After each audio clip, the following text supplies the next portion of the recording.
divide 954 by 6 in long division method. 6 times 1 is 6. On subtracting, we get 3. So now this 3 is less than 6. So we put down this 5 and it is 35.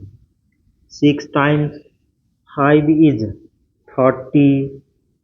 On subtracting, we get 5. So again this 5 is less than 6. So we put down this 4 and it is 54. 6 times 9 is 54. On subtracting, we get 0.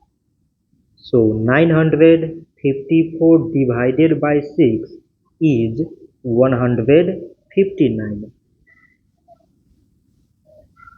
So this much for today and thanks for watching.